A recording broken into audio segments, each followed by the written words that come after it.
ministre.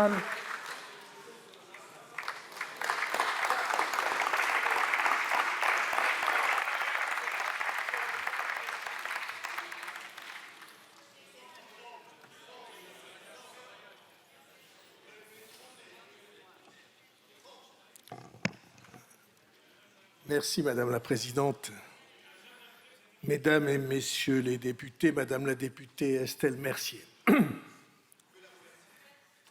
Ne croyez surtout pas que je veuille banaliser cet événement, mais c'est la 8e motion de censure que notre gouvernement doit affronter et la 2e du groupe socialiste. Le tout en 6 mois et demi, c'est un rythme, vous l'avouerez, respectable et donc un exercice que je tiens à respecter, même s'il y a parfois des aspects baroques. Récemment, c'était une censure demandée contre le gouvernement parce que l'Assemblée n'était pas contente de l'Assemblée. Cette fois, c'est un peu plus complexe encore. La motion de censure a été annoncée par le président du groupe socialiste, solennellement, parce que, je cite, le gouvernement avait promis un projet de loi sur les retraites présenté devant le Parlement. Il n'y a pas de projet de loi, donc nous censurons le gouvernement. Le problème, c'est qu'il y aura un projet de loi, que je l'ai officiellement confirmé, reprenant les avancées nombreuses et significatives à mes yeux du travail du conclave, que je vous ai entendu, Madame, je ne vois pas où est Madame Mercier, que je vous ai entendu qualifier de mesurette, et nous allons, au long de ces quelques moments, vérifier si ce sont des mesurettes ou pas. Le problème, c'est qu'il y aura un projet de loi, que je l'ai officiellement confirmé, ce qui fait que, ne le prenez pas mal, mesdames et messieurs du groupe socialiste, vous vous retrouvez le bec dans l'eau, ce qui, par les temps de canicule que nous vivons, peut avoir des aspects rafraîchissants, mais n'est pas, nous en conviendrons tous, une position durable. Donc, le but de la motion de censure, le président François Hollande l'a clairement indiqué, pas vraiment la censure du gouvernement, c'est un signal pour qu'il soit clair aux yeux de tout le monde et singulièrement aux yeux du Parti socialiste lui-même qu'il est dans l'opposition. Et je donne bien volontiers acte au groupe socialiste qu'il est effectivement dans l'opposition. Je n'ai pas de qualification particulière, mais je délivre bien volontiers à cette tribune au Parti socialiste un certificat d'opposition, de mécontentement, de condamnation, d'indignation, de révolte, de protestation, de sanction, d'accusation, de mise en cause, de dénonciation perpétuelle et continue. Je signe dès demain autant de certificats autographes que vous voudrez. Mais je voudrais vous rappeler le souvenir de Galilée. Et pour si mauvais, proclamait-il quand l'Inquisition, au prix des pires menaces, mettait en cause sa vision scientifique fondée sur des constats indiscutables et voulait que, contrairement aux affirmations des théologiens, il proclame que c'était le Soleil qui tournait autour de la Terre et pas l'inverse. On le forçait à plier, et pourtant elle tourne, marmonnait-il. C'est bien cela la question de fond à laquelle, si vous le permettez, oubliant les côtés acides qui, dans un pays de rugby, viennent naturellement sous la plume, c'est bien cela la question de fond, si vous le permettez, à laquelle je souhaite m'attacher au cours de cette réponse. Qu'y a-t-il de réel, d'indiscutable, dans la situation des retraites, dans la situation des finances publiques de notre pays, dans la situation respective des générations qui nous obligent, si nous sommes responsables, comme nous prétendons l'être, à prendre des décisions même difficiles pour opérer dans nos affaires une remise en ordre nécessaire. Stabiliser, remettre en ordre pour aller de l'avant, Voilà le triptyque de l'action gouvernementale. Alors c'est simple, il y a, et vous pouvez enregistrer cette affirmation, il y a que la situation ne peut plus continuer au risque d'une guerre des générations, au risque d'un péril mortel pour notre modèle social, pour notre économie, pour les finances de notre pays et au bout du compte pour notre République. Notre système de retraite, je le dis non pas pour vous qui savez tout cela pertinemment, mais pour ceux qui nous écoutent, notre système de retraite est par répartition. Cela signifie que la règle d'or qui l'organise, c'est que les pensions devraient être payées chaque année, chaque mois, par les cotisations des entreprises et des salariés, directement, si j'osais dire, du producteur au consommateur, du cotisant au pensionné. Mais il y a des décennies que cette règle n'est plus respectée. Pour la part des retraites dévolues à la fonction publique, ce sont quelques 30 à 40 milliards qui manquent chaque année. Pour les retraites du privé elles-mêmes, ce sont, d'après les chiffres de la Cour des comptes, 6 ou 7 milliards en 2030, 15 milliards en 2035, 30 milliards en 2045, chaque année. Ce qui fait que si rien n'est fait, l'addition de la Cour des comptes elle-même, c'est que rien que pour le régime général, ce sont 350 milliards d'euros de dettes qui seraient accumulées dans les 20 années qui viennent. Et ces chiffres que je dénonce depuis des années, souvent seul, ces chiffres de désinvolture et d'immoralité, ce sont les chiffres de la pénalisation des enfants par les parents, des travailleurs qui n'en peuvent mais au profit des pensionnés. Ces sommes, si nous les avions, si nous les financions, il n'y aurait aucun problème. Un pays riche est bien libre d'affecter à l'usage qu'il choisit l'argent tiré de ses impôts, de ses taxes et des charges qu'il prélève. D'ailleurs, s'agissant du social, on connaît très bien ce système, c'est le système qu'on appelle beveridgien, du nom de l'économiste anglais qui le définit pour Winston Churchill pendant la guerre. L'autre, c'est-à-dire faire payer les pensions par impôts et l'État. L'autre système, celui dans lequel les actifs participent par un système d'assurance mutuelle, on l'appelle le système bismarckien, il n'y aurait aucun problème à ce que nous soyons un peu des deux, un peu cotisation, un peu produit des impôts et des taxes. Mais l'argent que par milliards, nous sommes obligés de fournir chaque année à notre système de retraite pour l'équilibrer, en dépit de la multiplication des impôts et des charges, cet argent, nous ne l'avons pas. Et ne l'ayant pas, que faisons-nous? Nous l'empruntons tous les ans depuis des décennies, tous les ans, tous les mois, tous les jours, et il faudra bien que quelqu'un rembourse, et on sait très bien qui remboursera. Ce sont les travailleurs d'aujourd'hui et de demain, les salariés, les entreprises, les indépendants, tous ceux qui paieront des impôts et des charges pendant les 20, 30, 40 ans qui viennent, c'est-à-dire les actifs d'aujourd'hui et leurs enfants. Et s'ils comprenaient le piège dans lequel on les a enfermés depuis 40 ans, tout cela manifesterait, et spécialement les plus jeunes, contre les gouvernants irresponsables et contre les démagogues qui plaident pour qu'on continue et qu'on creuse davantage encore le déficit.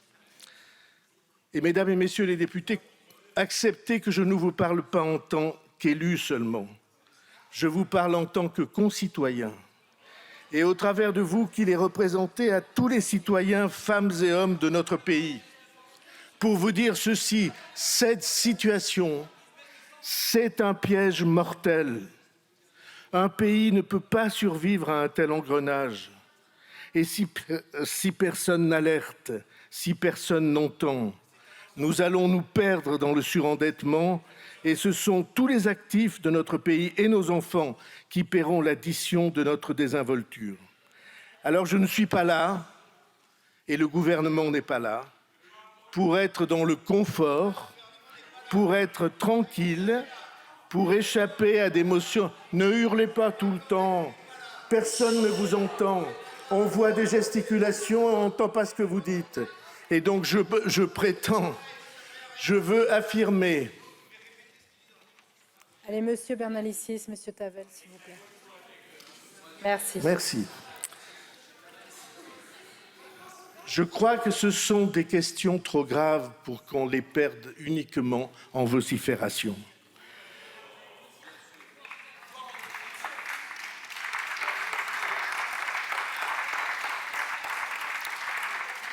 Je disais donc que nous ne sommes pas là pour être confort, pour être tranquille, pour échapper à des motions de censure successives, pour gagner du temps, résignés à la douce lâcheté et au renoncement pour durer.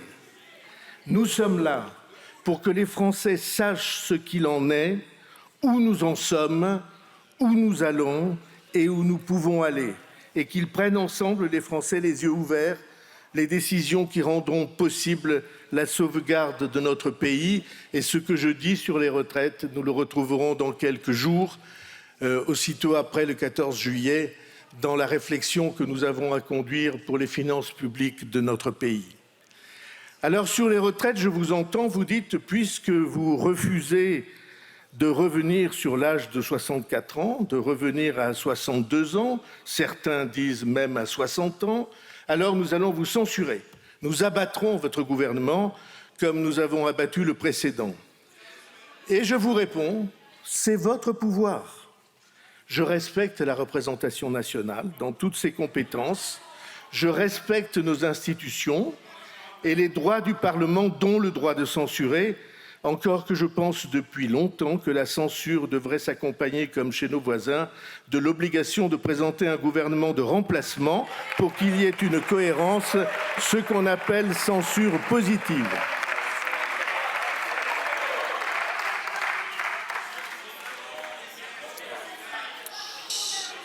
Vous avez de grands droits et je les respecte. Mais nous avons des devoirs, et moi j'ai un devoir, celui de dire la vérité au peuple qui nous gouverne, de ne pas le tromper, de ne pas accepter son affaissement et son asservissement aux prêteurs, aux intérêts étrangers, d'être ici à cette tribune et en quelques lieux que je m'exprime, son défenseur véridique, même si ce défenseur doit dire des choses difficiles, même s'il est par voie de conséquence impopulaire, parce qu'il refuse d'être le démagogue applaudi qui conduit à l'abîme. Vous avez le pouvoir d'abattre le gouvernement. Personne ne vous le conteste. Et j'entends tous les jours, plusieurs fois par jour, la menace proférée de tous côtés. Vous avez ce pouvoir, mais vous n'avez pas le pouvoir de décréter que ce qui est n'est pas. Que ce qui menace, ce qui arrive par désinvolture généralisée, qui arrive sur la tête de nos enfants, que cette menace n'existe plus, qu'elle disparaisse, supprimée par votre censure. Vous avez le pouvoir de renverser le gouvernement, mais ce serait, je veux le dire devant vous, créer une situation qui serait pour notre pays plus grave après qu'avant. Veut-on de surcroît prouver que le gouvernement est en position de fragilité? Il n'y a aucun doute à ce sujet. Je vous en donne acte.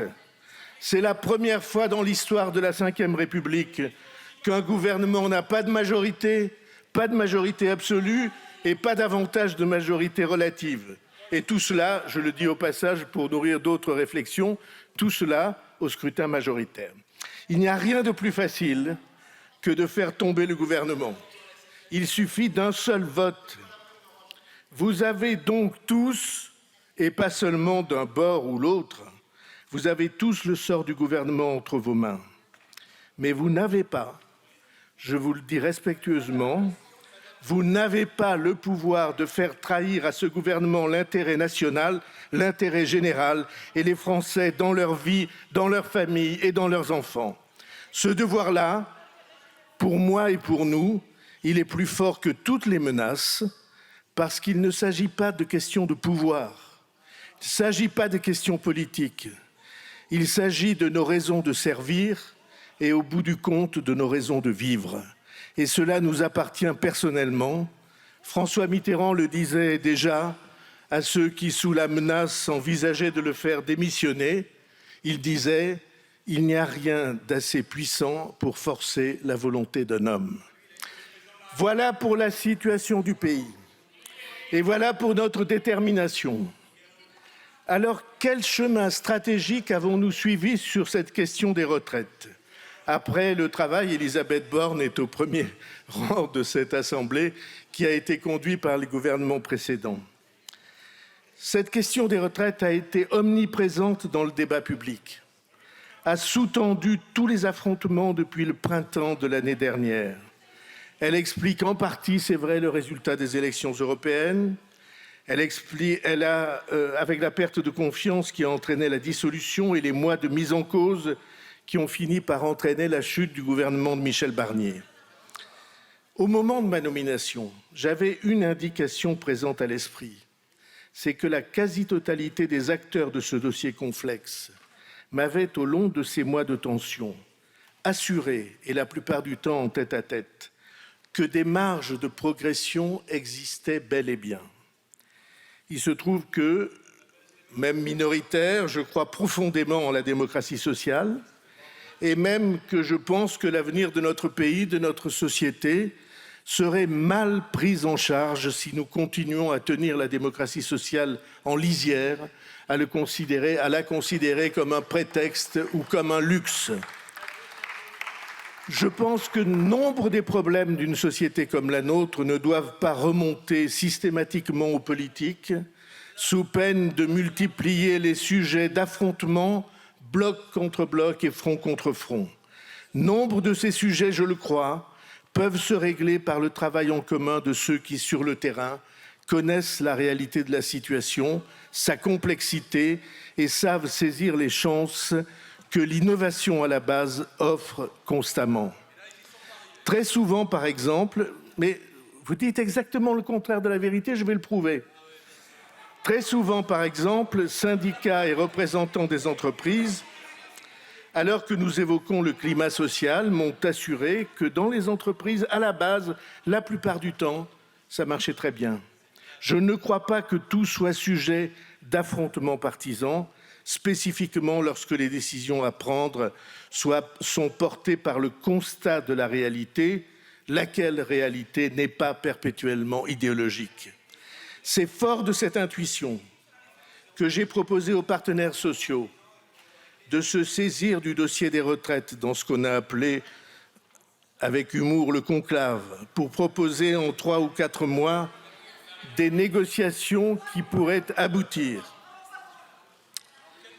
Et c'est, mesdames et messieurs les députés, ce qui s'est passé. J'ai entendu bien des observateurs prononcer le mot d'échec. Je nie absolument à cette tribune que le conclave ait été un échec, même s'il est vrai que certains des participants n'ont pas osé faire, et je vais en apporter la preuve, même s'il est vrai que certains des participants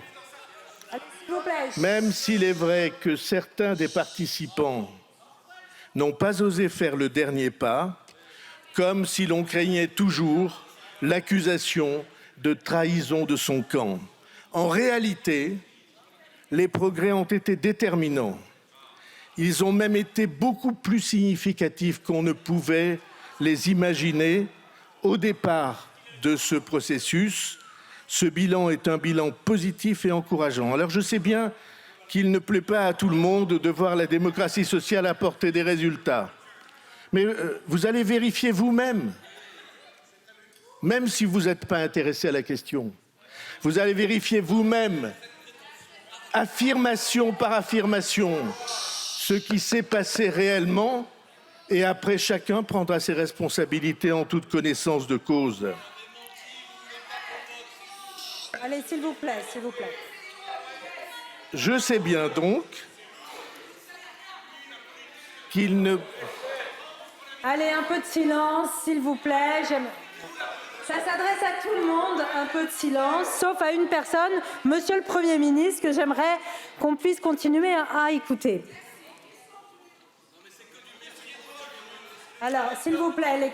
Alors, je sais bien qu'il ne plaît pas à tout le monde de voir la démocratie sociale apporter des résultats, que de nombreux courants, de nombreuses autorités qui pensent sans le dire ou même en le disant, pour certains qu'il n'y a rien à attendre des entreprises, toujours réputés égoïstes, et pour d'autres, qu'il n'y a rien à attendre des syndicats toujours réputés démagogues. Je crois exactement le contraire. Je pense qu'il y a dans une société comme la nôtre des marges de progression incroyables, en tout cas remarquables, à attendre pour le plus grand bien de l'esprit civique, de la prise de responsabilité conjointe des représentants des acteurs de terrain. Je veux donc devant vous faire le bilan du conclave et présenter la stratégie du gouvernement devant cette question des retraites. D'abord rappeler, peut-être ne l'avons-nous pas fait assez, quels étaient les espoirs et les ambitions du gouvernement pour la délégation paritaire permanente des retraites.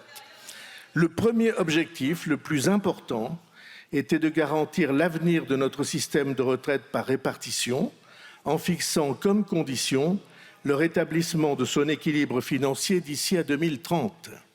C'était la condition préalable, la seule que j'avais fixée aux partenaires sociaux, condition qui a été acceptée par tous. Le deuxième objectif était d'augmenter autant que nous le pourrons la proportion de nos compatriotes qui choisissent de rester au travail plus longtemps. En effet, la faiblesse de l'emploi des seniors en France est, comparativement à nos voisins, un handicap majeur qui menace l'avenir de notre système de retraite. Le troisième objectif était de garantir une meilleure justice tout d'abord à l'égard des femmes, meilleure justice à l'égard de ceux qui sont contraints de travailler plus longtemps et meilleure justice à l'égard des salariés pour qui le travail pénible a des conséquences sur leur santé.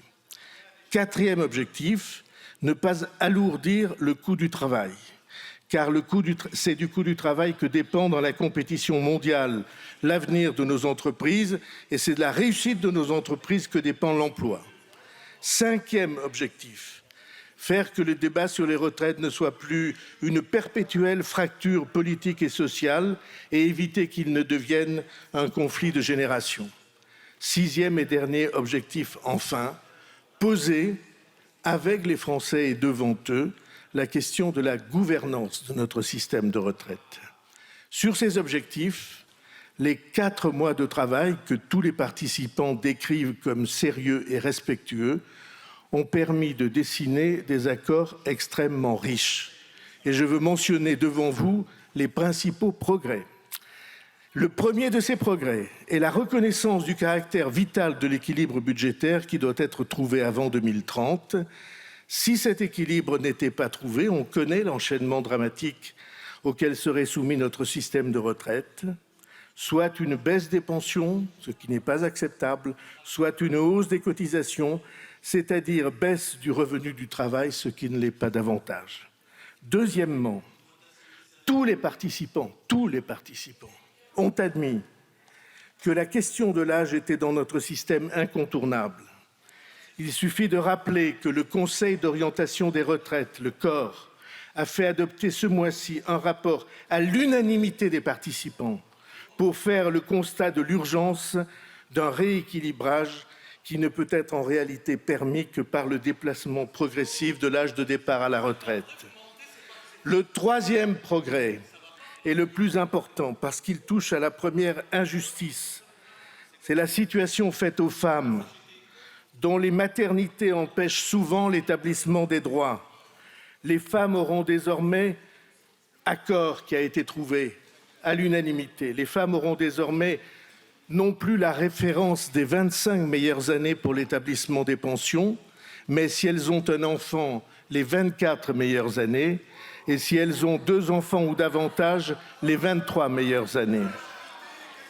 Et vous irez leur dire que ça n'a aucun intérêt. Vous irez leur dire que ce sont des mesurettes. Vous êtes scandaleux à l'égard de celles qui travaillent et de celles qui ont besoin qu'on les entende pour prendre leur retraite.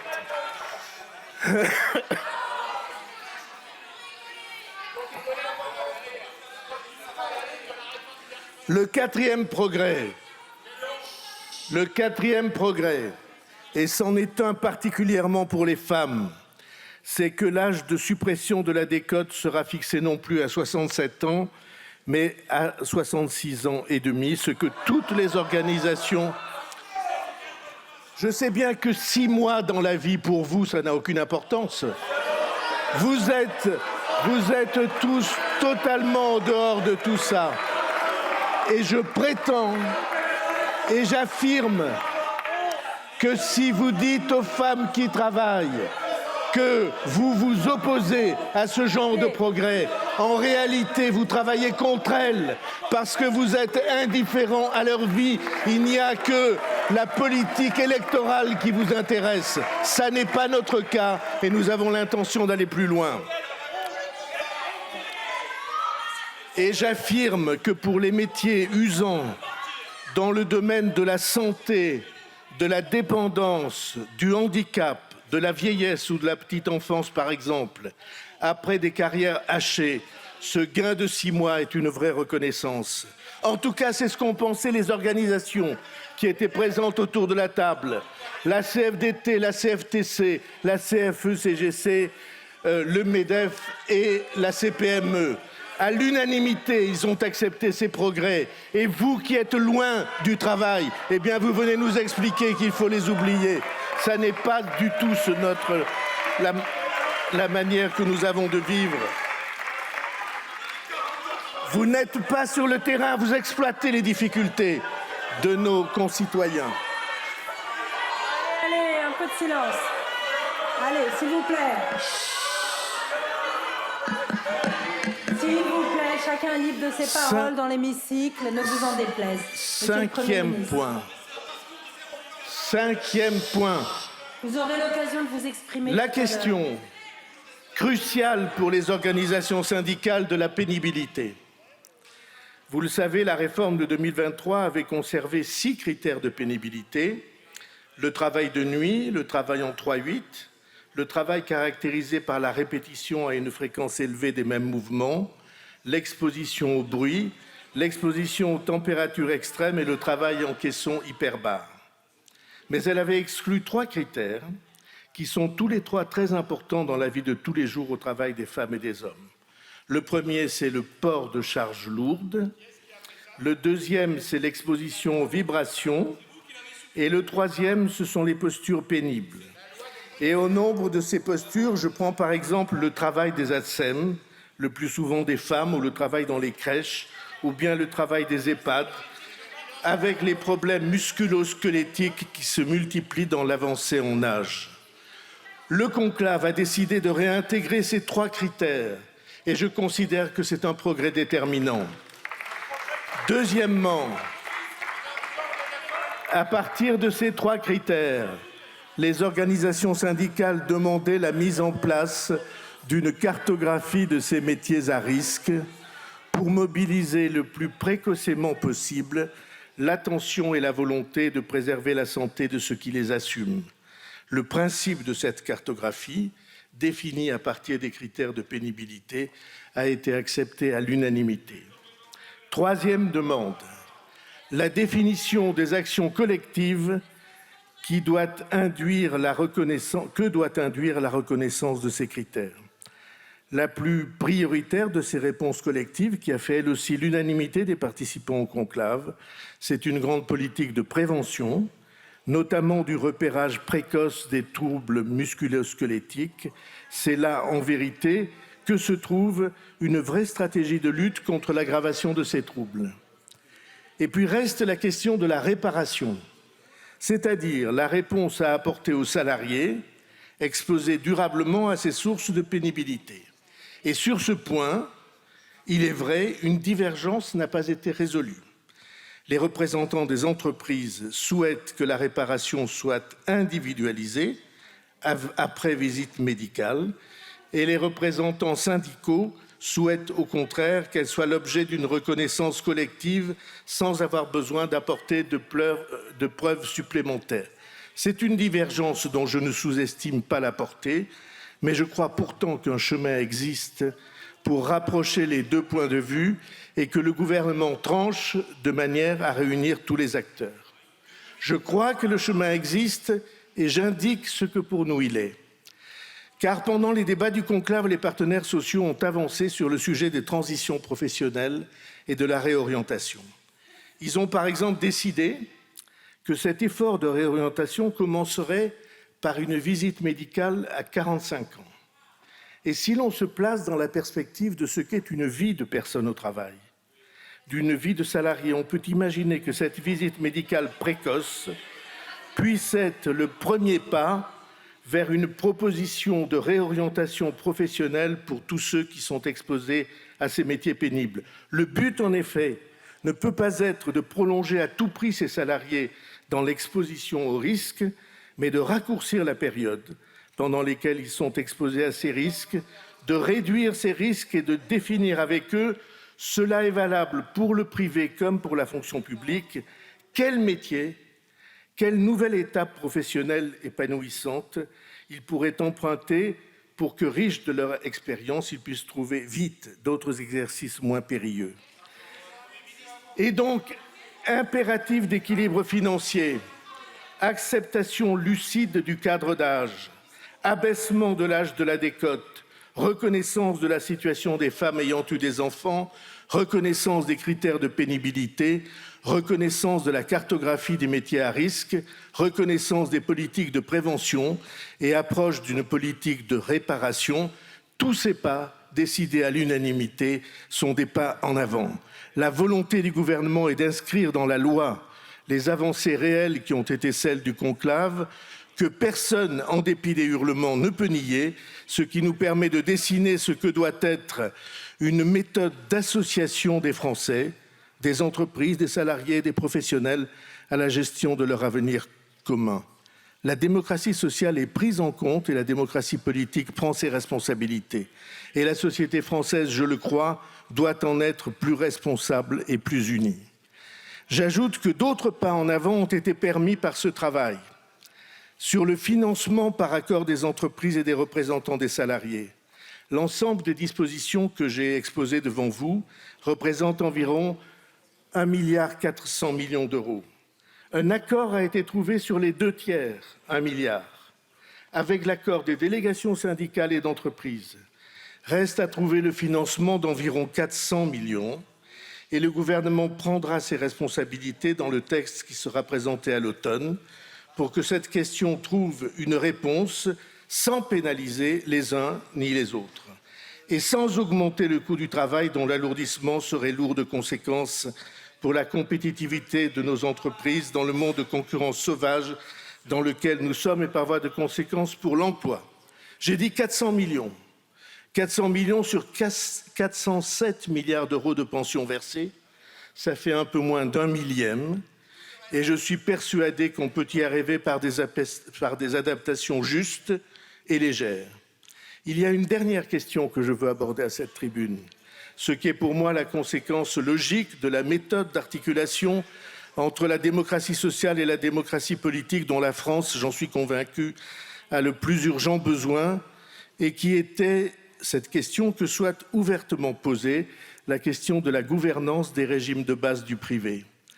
Si nous croyons à ce que nous avons dit les uns et les autres depuis des décennies, alors nous devons approfondir l'idée et pour ma part, dans la responsabilité qui est la mienne, je la défendrai, l'idée de confier aux partenaires sociaux la gouvernance et la gestion de ce régime de base des retraites.